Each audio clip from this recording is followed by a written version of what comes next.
Olá pessoal, espero que estejam todos bem. Meu nome é Augusto e hoje a gente vai entender e aprender um pouco mais sobre a configuração de naturezas de protocolos dentro do ASCII.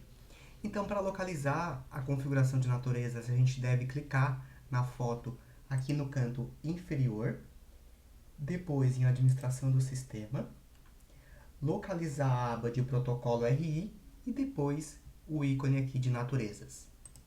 Acessando aqui, a gente já tem o botão de auditoria, onde vai mostrar todas as alterações que tiveram nessas naturezas, com a data, hora, usuário e o que foi feito. Aqui nesse botão a gente vai poder adicionar uma auditoria do zero. Aqui a gente tem uma setinha que ele vai mostrar a auditoria específica dessa natureza. Aqui a gente vai ter botão para editar. E aqui o botão de duplicar. Então, se eu quero criar uma natureza semelhante à escritura pública, modificando apenas algumas informações, eu posso duplicar ela, modificar o que de fato é necessário e depois salvar. Então, a gente vai clicar aqui no botão de editar e vai entender o que cada botão desse faz e qual o impacto lá no protocolo.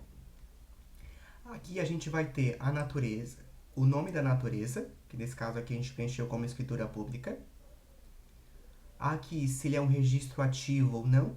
Então, por exemplo, eu entendo que a escritura pública não deve ser mais utilizada. Eu posso colocar aqui registro ativo como não, e aí ele não vai poder mais ser adicionado em novos protocolos. Aqui a gente vai ter o botão de ordem, que hoje, atualmente, ele está em desuso no sistema. Aqui a gente vai fazer o preenchimento da natureza de como que a gente quer que apareça lá no livro protocolo. Então aqui a gente preencher como escritura pública e assim vai aparecer lá no livro protocolo. Depois a gente vai ter a parte de prenotação.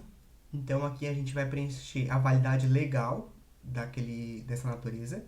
Nesse caso aqui a gente preencheu como 20 dias.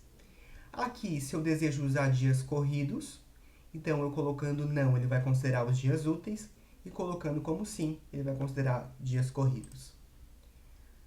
Depois ele vai perguntar se eu desejo calcular a partir da entrada. Então, se eu colocar como sim, ele vai considerar o dia da entrada para o cálculo da validade legal. E se eu colocar como não, ele começa a contar o prazo a partir do próximo dia útil seguinte. Nesse outro botão aqui, é possível suspender o prazo automaticamente ao cadastrar o protocolo. Então, eu colocando como sim, quando eu abrir um protocolo e relacionar essa natureza, automaticamente o prazo já vai vir suspenso. E aqui a gente preenche o motivo da suspensão. Aqui embaixo, a gente vai preencher, é possível preencher uma anotação personalizada. Então aqui a gente colocou como teste, e no protocolo ele vai aparecer da seguinte forma. Então aqui ele aparece que o nosso usuário suspendeu o vencimento do protocolo, e a anotação que a gente colocou lá na configuração da natureza. Retornando aqui, caso a gente coloque não para suspender o prazo automaticamente, ele aparece a anotação personalizada para prenotação. Então aqui a gente preencheu como teste e lá no livro protocolo ele vai aparecer dessa forma aqui, de acordo com o que a gente configurou ali nas naturezas. Depois a gente vai ter a configuração da qualificação. Então aqui a gente vai colocar o prazo. Aqui se a gente vai usar dias úteis ou dias corridos. E aqui se eu desejo calcular a partir da entrada. Então eu colocando como não, ele vai considerar o próximo dia útil seguinte. E colocando como sim, ele vai considerar o próprio dia da prenotação que ocorreu. Aqui a gente vai ter a configuração do reingresso. Então aqui a gente coloca o prazo. Da mesma forma dos outros itens, aqui se a gente deseja usar dias corridos ou os dias úteis. E aqui também calcular a partir da entrada. Então, se eu colocar não, ele considera o próximo dia útil seguinte. Aqui, ele pergunta se eu desejo alterar o vencimento da prenotação no reingresso. Eu colocando como sim, ele vai aparecer dessa forma aqui, no protocolo, qual o novo vencimento após o reingresso. Depois, ele vai perguntar se eu desejo considerar o vencimento original como data mínima do reingresso. Esse botão ele serve para que a serventia possa utilizar todo o prazo legal possível. Então, em um protocolo, por exemplo, que o prazo é 20 dias úteis, se o usuário da serventia cumpriu a nota de exigência no 12º dia, e essa pergunta aqui ser respondida como sim, o vencimento da prenotação após o reingresso não será reduzido para os 5 dias que a gente configurou aqui. E sim, ele vai levar em consideração os 8 dias restantes para fechar os 20 dias úteis. Se ele ser respondido como não,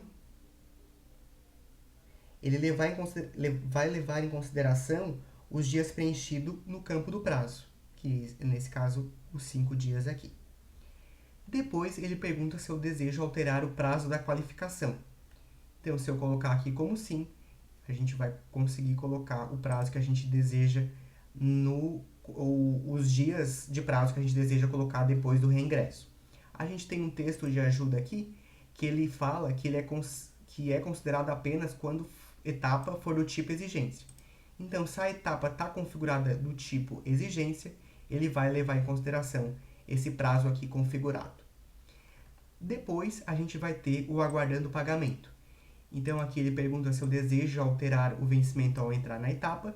Então, se eu colocar como sim, ele vai levar em consideração os 5 dias úteis para o vencimento. Se eu colocar como não, aí a parte vai ter os 20 dias, o prazo de 20 dias úteis, o que resta desse prazo, para cumprir ali a exigência de pagamento. Aqui ele pergunta se a gente pode permitir reduzir a data de vencimento da prenotação. Então, por exemplo, o usuário teria 12 dias para cumprir o pagamento. Se eu colocar como sim, ele vai ele vai mudar a data desse vencimento, vai reduzir ela para 5 dias. Se eu colocar como não, ele vai levar em consideração os 20 dias úteis restantes. Aqui, da mesma forma do reingresso, ele pergunta se eu desejo alterar o prazo de qualificação. Então, se eu colocar como sim, eu consigo colocar o prazo da qualificação do reingresso quando a etapa for do tipo aguardando o pagamento. Aqui depois a gente vai ter os tipos de protocolo que essa natureza pode ser utilizada. Nesse caso, podemos selecionar normal, exame, cálculo, orçamento ou processo interno. E aqui ele pergunta se permitir criar ofícios através do protocolo e permitir criar notificações através do protocolo. Essas duas perguntas marcadas como sim, ele aparece da seguinte forma: a gente consegue gerar ofício e notificação através do próprio protocolo. Por fim, a gente pode relacionar algum tipo de documento nessa natureza. E ao abrir o protocolo, aqui em atos e registros e títulos e outros documentos, automaticamente ele já vem cadastrado. Qualquer dúvida, nosso time está à disposição. Até mais!